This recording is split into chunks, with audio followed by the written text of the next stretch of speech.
May adlaw kanatong tanan mga kaigsunan o malipayong adlaw ipapahulay na usab nganha kaninyo. Niining taknaa atong pasalamatan ang atong buhi nga Dios nga kanunay nagauban kanato ug nagahatag usab kanato og maayong adlaw niining adlaw ipapahulay. Kumusta mo mga kaigsunan? Nanghinaot ko nga ang Dios nagahatag kaninyo og maayong panglawas karon o madasigon, mainiton, malipayon nga magasimba nining adlaw igpapahulay. Nining takna ning orasan ning adlaw papahulay atong tagag pagtagad lahi na usab nga pagtuon niining adlaw tungod kay nakita nato karon sa atong kalibutan nga diin daw ang tanang mga propesiya nga nahisulat sa balaang kasulatan nangahitabo na. Busa ang pangutana ng atong tagag pagtagad niining adlaw papahulay naguluhan kini og usa usab ka pangutana makabaton ba og kalinaw ang kalibutan. Mao kini ang atong dugukan atong sentro sa atong pagtuon niining adlaw igpapahulay. Nakita nato karon ang mga panghitabo, ilabi na ang mga gubat nga diin kasunod-sunod mga kaigsuonan. Atong ngani nasayran nato kaniadto Russia versus Ukraine ug karon sa presenteng kapanahonan nakita nato ang Israel gubat batok sa Iran. So mao kini ang mga panghitabo karong panahonan ining katapusang kapanahonan nga diin usahay makapangutana ta mao na bagyod ni siya ang mga panghitabo nga diin gisulti sa tuang Ginoong Hesus sa wala pa siya namatay didto sa Kalbaryo sa cross. Nangutana ang mga apostoles. Busa mao kana ang ato ang pagtagad karon tungod ang kagubot nagakahitabo na. Ngani ang China kanunay usab na mura usab og nagahagit, kanunay nagahagit diri sa ato ang nasod. Atong nasayran igsuon dili lang sa laing nasod, bisan sa Mindanao aduna usay mga gubat-gubat. So military versus NPA. So nakita nato nga kini nga mga panghitabo dili ni siya igsuon nga kanang katiaw-tiawan na atong kapanahunan karon tungod kay nakita gyud nato bisan pa ang pag-uswag sa mga krimen, pagpatay sa bisag asa nagkataas na gyud igsuon. Ug nakita usab nato mga kaigsuonan nga dili nato ikalalis ang kagutom nagauswag ang kalisod, ang pagkawaladon sa pagkaon dili lang spiritual kundi sa gitawag gyud og pagkaon igsuon nga ang uban wala gyud gipangkauna nining mga panahona tungod usab sa gubat. Mao kana igsuon ang mga tinuod nga sugilanon sa tuang panahon o kalibutan karon. Usab ang mga tawo karon kini gitawag og droga nagkataas og bisag asa ta sa nining suok sa Pilipinas daw nibalik na usab kini bisag asa igsoon ning daghan ang nahitabo nga nalulong aning gitawag og droga mga kaigsuonan. Apan atong lantawon usa sa makadiyot ang kasinatian sa Israel igsuon nga diin kung atong hunaon wala gyud nila ni kini damguha nga mga panghitabo, walay nangandoy nga mahitabo kini sa ilang nasod. Bisag sa Iran, sa Palestine, o bisag asa igsuon nga mga nasod, wala nila ni damha. Apan sa kalit igsuon nga naa sila sa malinaw nilang pulianan, mukalit na lang mubuto, mabungkag ang ilang gipuy-an daw, usa ka makalilisang kini nga mga panghitabo. Atong lantawon ni mga kaigsuonan.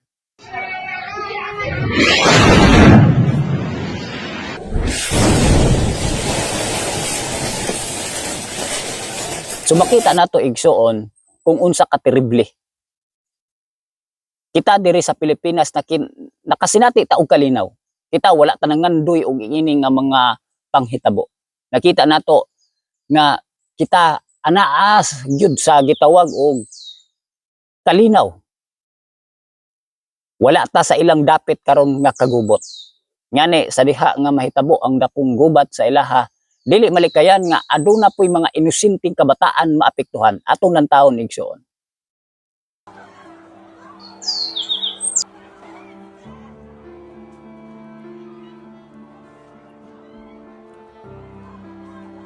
Busa usa ka dakong pribileyo nga kita diri sa Pilipinas wala nakabaton. Wala nato kini na sinatian. Apan musugotag sa dili igsuon tungod kay nakapropesiya kini o gisulti ni sa atong Ginoo mahitabo ni bisag asang dapita. Apan unsay atong angay nga buhaton?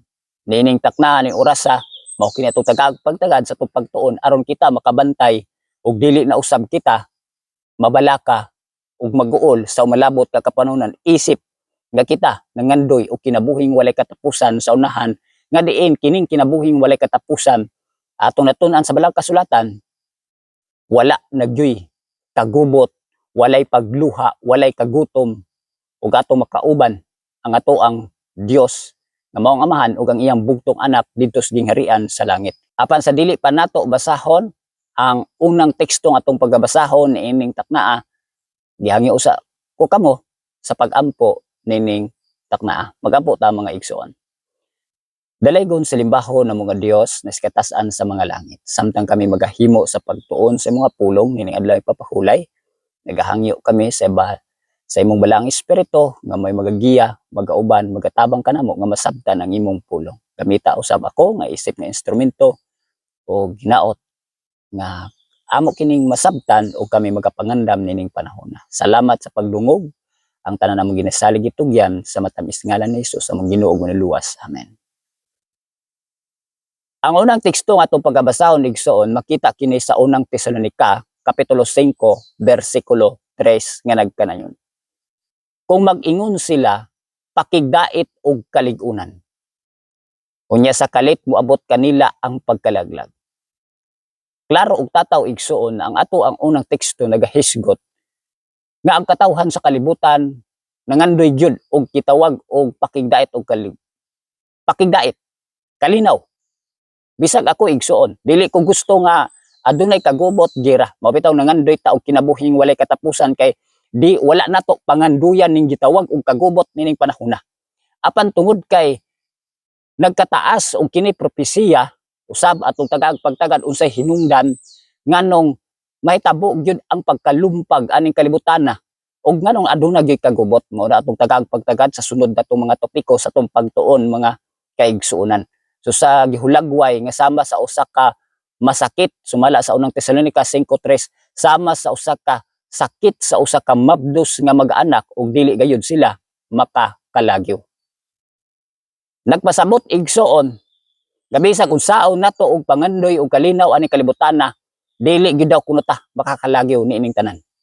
Ato gyud kini siya maagihan samtang kita nagapaabot sa ikaduhang pagbalik sa tong buhi nga manluluwas nga mao si Ginoong Hesus. Padayon ta igsoon. Aduna ba katapusan ang mga kagubot ning kalibutana? Unsay katubag sa balaang kasulatan? Mateo kapitulo 24:3-6 ngadto sa 8 atong tagaag pagtagad kini nga usa ka sugilanon nga samtang nagapangutana ang mga apostoles sa ato ang Ginoong Hesus samtang gikauban pa niya nining yutaa. Bersikulo 3 nagkanayon mga kaigsunan, ug sa milingkod siya sa bukid sa mga olibo, miduol kaniya sa hilit ang iyang mga tinun-an nga nagaingon. Isulti kanamo, anus kining mga butanga mahitabo, ug unsa ang ilhanan sa imong pag-anhi ug sa katapusan sa kalibutan. So bisag ako usa sa mga apostoles ni Ginoong Hesus ni adtong panahon ng mga kaigsunan, daw ma-curious gyud ko o gusto gyud ko mahibalo usab kung unsa ang tubag ni Ginoong Hesus sa dili pa mag-take-off ang kalibutan. Unsa ang mahitabo, unsa ang mga ilhanan aron makabantay ako kung ako usa sa mga tinun-an og maabutan anang panahon na. Mao nang usa kadako kay pribileyo ang mga apostoles. Apan atong tagaag pagtagad unsa ang tubag ni Ginoong Hesus sa mga apostoles kaniadto. Bersikulo 6. Og makadungog kamo og mga gubat ug mga dinungog-dungog sa mga gubat. Mao kini ang unang tubag sa tuang buhi nga manluluwas. Magbantay nga dili kamo mga lisang. Timan gitagaan ta og usa ka pahimangno sa matag usa. Dili lang sa panahon sa mga tinun-an, pati sa mga nangalagad karon isip nga mga Kristohanon. Namatod pa magbantay nga dili kamo mga lisang kung mahitabo ang gubat. Kay kinahanglan nga manghitabo kining tanang mga butanga apan dili mao ang katapusan. Bantayan nato ang pulong igsoon. Sa diha nga magkagubat igsoon, adunay gera batok sa gera, gubat batok sa gubat. Israel versus Iran igsoon matud pa apan dili mao ang katapusan. Padayon ta igsoon. Kay magatindog ang nasod batok sa nasod o ang gingharian batok sa gingharian. O muabot ang mga gutom ug mga kamatay ug mga linog sa mga nagkanalaing mga dapit. Nakita nato mga kaigsuonan nga ang tanan nga gisulti sa ato ang Ginoong Hesus natuman na gyud, nahitabo na mga kaigsuonan. Linog, gutom, bisan pa og balatian igsuon naa na nasinatian nato ang COVID-19 mga kaigsuonan. Apan nakita nato igsuon na iinih kapait ang kalibutan. Walay kalinaw apan salamat nga nakabatuntag jutay nga kalinaw aning nasura. Padayon ta igsoon niya ang isa sa mga gisulti ni Gining Hesus na dili gyud dapat ta kalma-kalma. Matud pa niya igsoon sa bersikulo 8, apan kining tanang mga butanga sinugdan sa mga kasakit. Tiaw mo na. Tataw og klaro igsoon nga makadungog lang ta og dungog-dungog gubat nasod batok sa nasod apan matud pa ni Gining Hesus kining tanang mga butanga sinugdan pa sa mga kasakit. Buot pasabot sinugdanan pa kini. Naapay mas labaw pa nga mahitabo sa umalabot nga kapanahunan igsuon nga kagubot kaguliyang igsuon apan unsa kini mausab kini atong tun-an sa sunod ka panahon. Sumala sa atong nabasa masamok nga mga dili panahon sa dili madugay. Kagubot nga diin sa dili madugay ato gyud masinati. Sumala sa Last Days Events, page 12, paragraph 1, sa Review Herald usab, November 24, na isulat kini sa itong propeta nitong 1904, ang panahon sa kasamok nga mutubo hangtod sa katapusan, haduol na kayo. Wala kitay panahon nga pag-ausikon. Pahinumdum ka nato, isip nga nangalagad na ining panahon na. Nga dapat wala gyud tay usikon nga panahon.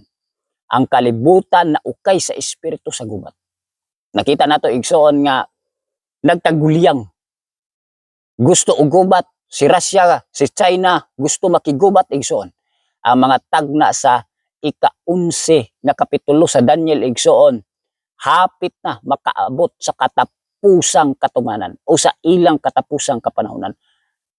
Ang fulfillment igsoon sa ika-11. Busa tagaag pagtagad usab nato, unsay buot pasabot aning Daniel 11. Unsa ang propesiya ug unsay kalabutan kini nga tagna sa umalabot nga kapanahonan, unsa kini nga connection sa tong panahon karon. Mao kini ato tagaag pagtagad usab nga pagtuon sa sunod nga panahon igsoon kung tagaan patag panahon sa Dios. Padayon ta. Ang panahon sa kasamok nga wala pa mahitabo sukad nga adunay usak ka nasod. Kini nga kasamok igsoon ang gisgutan ani gitawag kini siya og grabe ka ngilngig, terrible, makalilisang nga panghitabo sa malabot nga kapanahon. Mao ang gisulti ni Gining Hesus nga apan ayaw kamo kalisang, sinugdanan pa lang kini. Tungod kay kining naay atong palaboton nga panahon o mahitabo nga panahon sa kasamok nga sukad pa daw sa kalibutan wala pa nahitabo. Mas terrible makalilisang kini nga kasamok. Haduol na kanato o kita sama sa nangatulog nga mga ulay. Nakita nato karon ang katawhan tungod kay wala nay pagtuon sa balaang pulong sa Dios daw murag hayahay lang. Apan kanimo ug kanako karon nga nangalagad igsoon ang hinaot ko nga dapat jud mangandam ta nining panahon. Kinahanglan kita magmata ug mangayo sa Ginoong Hesus nga ibutang sa ilalom nato ang iyang walay katapusang mga bukton. Og dadon kita latas sa panahon sa pagsulay sa atong atubangan. Padayon igsoon. Ang kalibutan nahimong labaw nga walay balaod. Sumala sa akong ikasulti kaganina igsoon, nagtaas ang krimen. Kawat didto, kawat dire, patay didto, patay dire. Mao na ang mga panghitabo karon igsoon. Ang mga magtiayon panagbulag. Mao nang kita apektado usab ni kay ni ata nagpuyo aning pinakakatapusang kapanahunan. Sumala sa gisulti sa patriarchs and prophets, katapusang alas. Pinakakatapusang alas ni Satanas. Daghan ang mapildi o daghang pamilya ang managbulag tungod sa gitawag og unudnon nga pagbati. Mao kana ang mahitabo igsoon, ang napulo kasugo napakyas.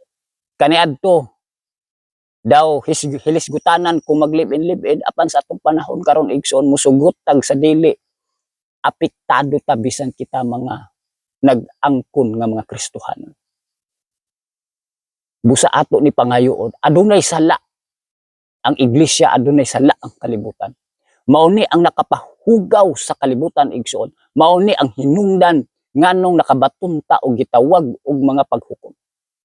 Atong ipadayon igsoon. Anaa na kita sa kinatumyan sa panahon sa kasamok. Og ang mga dili kalibog nga halos dili madamgo anaa sa atong atubangan. Ang nasod sa Israel, ang mga gagmay nga mga bata, inosente, wala gyud nila to damguwa igsoon. Gusto sa mga bata nga hala, magdagandagan sila sa malipayon. Sama sa tunaagihan, nga diin, malipayon nga gadula-dula. Apan ilabang na sinatian na karon. Terrible igsoon. Ato daw hunahon kung mahitabo usab na sa tuang nasod. Di man gyud nato nadamgohon apan mahitabo gyud na siya igsoon. Mahitabo na kay propesiya na siya mga kaigsoon. Padayon ta. Kita nagbarog sa pultahan sa krisis sa kapanahunan. Usbo na ko igsoon. Kita nagbarog sa pultahan sa krisis sa kapanahunan. Sa dali nga sunod-sunod nga mga paghukom sa Dios magasunod sa usag-usa kalayo, baha, linog uban sa gubat ug pagbanaw sa dugo. Pasabot igsoon. Nasinatian sa California ang dako kaayong sunog, dili lang sa California, Australia, bisag asa nga nasod igsoon. Ngani sa Manila usab o asa ta nga syudad anaa gyud sunog. Tungod kay nakapropesya nakatagna lang gyud siya. Baha. Ang mga nasod kaniadto nga dinwala na ilhan nga diin bahaon apan ginabaha na. Linog, gubat o pagbanaw sa dugo. Galantaw ka sa Facebook igsoon daw ang tao karon daw sama na lang sa iro. Ang iyahang level kay nganuman dali na lang patyon. Mo nakita usab mabalaka ta maglakaw-lakaw tas kagabion kay nganuman ing-ini na lang yun ka terrible ang panahon. Mo nang ganahan pa bata magpuyo igsoon aning kalibutan na. Naakanato ang mga tubag igsoon. Adunay mga unos nga mga panahon sa atong atubangan. Apan dili kita musultig usa ka pulong sa pagkawalay pagtuog pagkawala sa kadasig. Dapat mahimo tang madasigon igsoon. Nga kining panahon na di ay atong pasalamatan nga nahitabo na gyud tungod kay nagsulti lang ni siya. Nagpahayag lang ni siya nga ang atong buhi nga manluluwas hapit na gyud ubalik. Unay pinakadakong amin igsoon. Dapat gyud pan kini atong pagkatawhanon na agyud ning gitawag og pagkamasulubong tungod sa kakulang sa pagtuo atong pangayoon sa Dios nga untana makabatunta og taas og pagtuo niining panahon na igsoon. Sumala sa Last Days Events page 13 paragraph 1, ang Dios kanunay nga naghatag og pasidaan sa mga tawo sa umabot nga mga paghukom kadto nga dunay pagtuo sa iyang mensahe alang sa ilang panahon ug naglihok sa ilang pagtuo diha sa pagtuman sa mga sugo makalingkawas sa mga paghukom nga nahulog sa mga masupilon ug dili matinuohon. Igsoon ko kang Kristo. Adunay mensahe alang sa tong panahon. Hilabi na kanato nga mga Kristiyanon o Seventh-day Adventist. Natay mensahe alang sa tong panahon karon. Giunsa nato kini ka pagtagad. Ato ba kining gituuhan? Mao nay mga pangutana usab nga atong tagag pagtagad. Sama sa panahon ni Noe, ato basahon, miabot ang pulong kang Noe. Sulod ka og ang tibuok mong panimalay sa arka. Mao to'y mensahe kang Noe. Kay nakita ako ikaw nga matarong sa kong atubangan. Pagkanindot.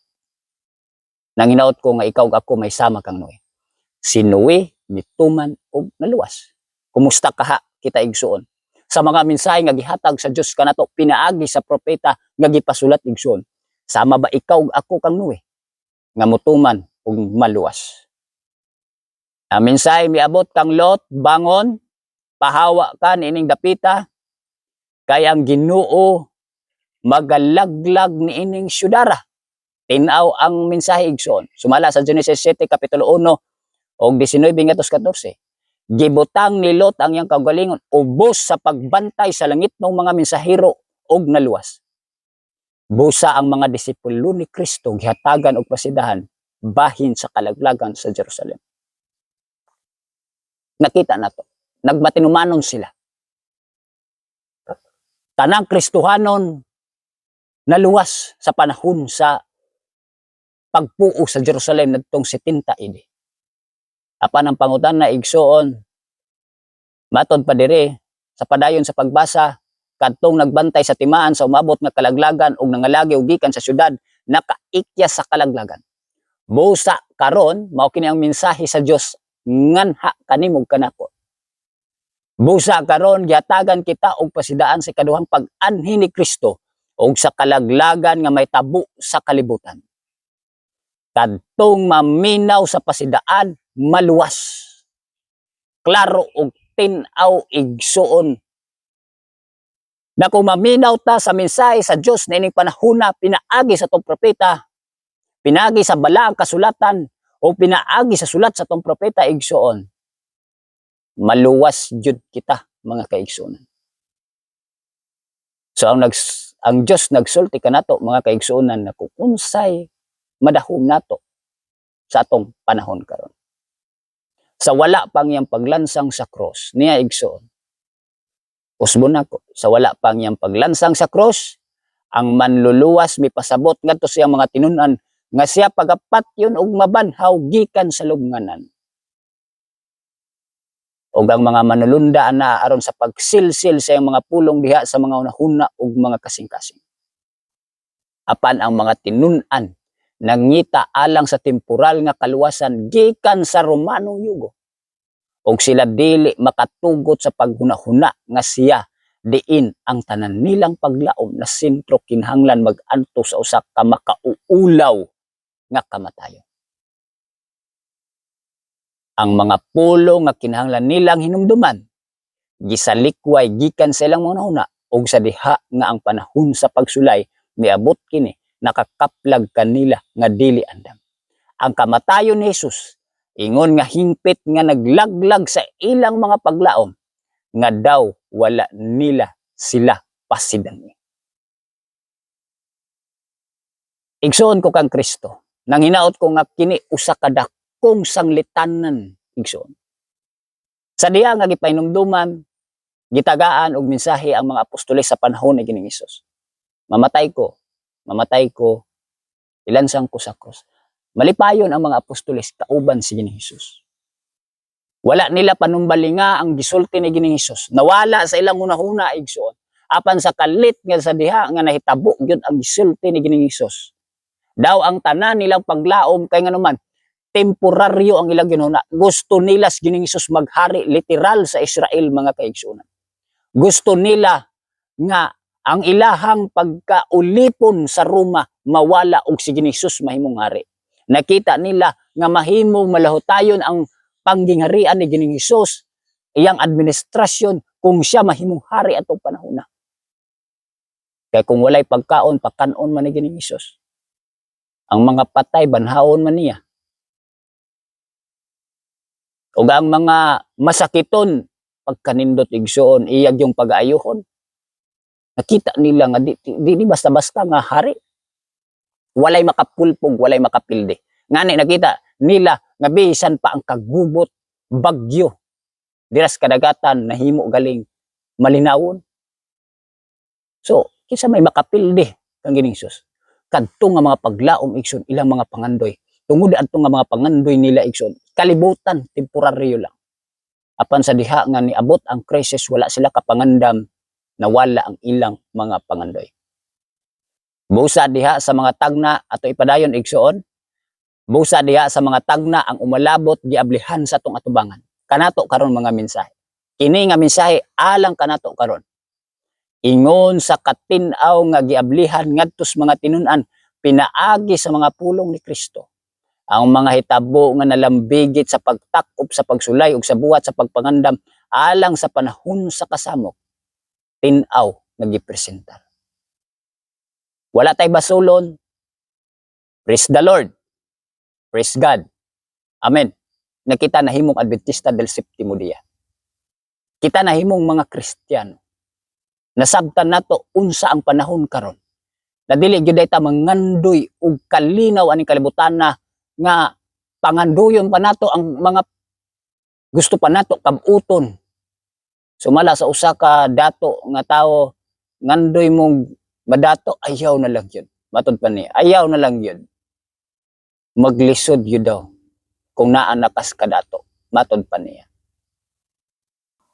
Apan ang mga panon sa katawhan wala nay labaw nga pagsabot ni ining importante nga mga kamatuoran kaysa wala pa sila maipadayag. Pasabot igsoon. Sa diyang wala pa na ipadayag ka nato igsoon, daw murag susama. Kaya nga naman, ang hinungdan mga kaigsuonan, kita karon mismo, kita igsoon. Daw mas naglabaw ang atong pangandoy ani kalibutan na kaysa pagpangandam igsoon sa katapusang kapanahonan. Daw naglabaw ang atong pangandoy sa temporaryong mga butang. Gusto nato nga magmauswagon, gusto nato kalinaw, lipay-lipay usab, bisag mga Kristohanon ta. Bisan mga nag-angkon ta, nga nagpaabot sa ikaduhang pagbalik ni Ginisus og adunay gipanghuptan nga pagtuo nga sama kang Kristo nagabantay sa kasuguan sa Dios. Isip nga mga Seventh-day Adventist, mga kaigsuonan, dapat kung aduna may ato karong pangandoyon igsoon, unsaon nga magauswag ang atong pagpangalagad, pag-uswag ang atong pagtuo mga kaigsuonan. Walay lain atong pangandoyon nining panahon na. Padayon ta igsoon. Katapusan ug atong conclusion sa atong pagtuon karon, ang mga tagna sa katapusan nga adlaw nagkinahanglan sa tuang pagtagad. Nang hinaot ko igsoon atong pagtagad gyud kung gusto gyud nato nga makabaton ta og kasiguruhan ug kaluwasan nining panahon na. Last Days Events, page 14, paragraph 3. Kinahanglan mo barog kita sa tubangan sa mga maestrado aron manubag sa atong pagkamaunungon sa balaod sa Dios. Aron ipaybalo ang mga rason sa atong pagtuo ug ang mga batanon kinahanglan nga makasabot niini nga mga butang. Adunay panawagan alang kanatong tanan igsoon. Tungod kay tagaan atong pagtagad. Nasa umalabot nga kapanahonan, usa-usab sa kong pag-ampo na hinaot unta Ginoo nga usa unta ko sa imong gamiton nga moatubang dito sa hukmanan. Ug nang hinaot ko igsoon may akong buhing pag-ampo, mausab ang imong pangandoy mga kaigsuonan. Apan unsaon sa paggamit sa Ginoo kung kita ngali karong panahon na tulong, walay pagsusi pagtuon sa iyang pulong. Busa tagaan atong pagtagad igsoon karong panahon na. Dili dapat ang mga temporaryong mga butang mao'y maglabaw sa tuang pagpangandam karon. Kun dili ang espiritual nga butang tungod kay adunay umalabot nga dakong krisis. Mga batanon, adunay panawagan usab nganha kaninyo. Nang hinaot ko nga inyo usab iampo sa Ginoo. Ginoo tabangi ko Ginoo. Unsaon nga ako ma-overcome kini akong kaluyo. Naibalo ko ang kasagaran karong mga batanon, addiction kung addiction sa ML, bisag unsa pa nga addiction igsoon na nasabtan mo nako. Tungod kay niagi usab ko sa pagkabatanon. Niagi ko mga binuhatan sa pagkabatanon. Apan ang hinaot ko igsoon sama nimo og nako kaniadto usab nga usa ko kabatan-on nangandoy igsoon kay nganuman dili pwede nga dasig ta sa pag-ML, dasig ta muwali, dasig puta sa pag-ML. Atong iyang po igsoon mga batanon nga ma-overcome nato kini. Dapat pulong sa Dios ang atong tagaag pagtagad. Mao ni akong buhing pag-ampo kaninyo mga batanon. Padayon ta. Kinahanglan may tabo sila. Sa mga butanga may tabo, dili pa matapos ang kasaysayan sa kalibutan. Kining mga butanga may kalabutan sa tong walay katapusang kayuhan. Ug ang mga magtutudlo ug mga estudyante kinahanglan maghatag og dugang nga pagtagad ngadto kanila. Elders, pastors, mga magtutudlo ug mga estudyante, kung aduna tay tagaag pagtagad karon nga hilisgutanan igsoon, maog gyud kining mga butang nga diin adunay hilisgutanan sa katapusang kapanahunan ug kita mahimuon tanang instrumento nining panahona. Ug sa katapusan igsoon, kinahanglan natong tun-an ang dagkong mga timaan sa dalan nga nagpunting sa panahon, sa mga panahon diin kita nagkinabuhi. Nanginaot ko mga kaigsunan, nining adlay papahulay, usa sa tong tagaag pagtagad karon. Ang mga panghitabo ug mahimutang mapadayunon sa pagtuon. Na kining mga panghitabo karon dili gyud ta angay malisang, kundi atong ikalipay ug atong iampo nga dili unta ta mapildi sa malabot, nga dili ang kahadlok, ang wala kapagpangandam tungod sa pagkatulog-tulog mo'y nagpasilabi sa tong panahon karon. Dili ta dapat usa sa magpahiuyon sa kalibutan kung unsa ang uso, unsa ang gibuhat sa kalibutan, pangandoy sa kalibutan, pangandoy sab nato. Likayan nato kini tanang isuon. Kung ano na tay mga kapakyasan atong pangayoon sa Ginoo, ang kapasayloan nining tanan. Nanginaot ko mga kaigsunan na kitang tanan makapangandam gyud, kung nanginaot ko kung asa man ikaw karon dapit, nanginaot ko ang Dios magauswag kaninyo sa inyong pagtuo sama usab kanako nga mga pagampo. Tabangan ta sa Ginoo ang kuno nato ni nga makalahutay ta ug maka-overcome ta sa tong kagalingon nining panahona. Maranata mga kaigsunan.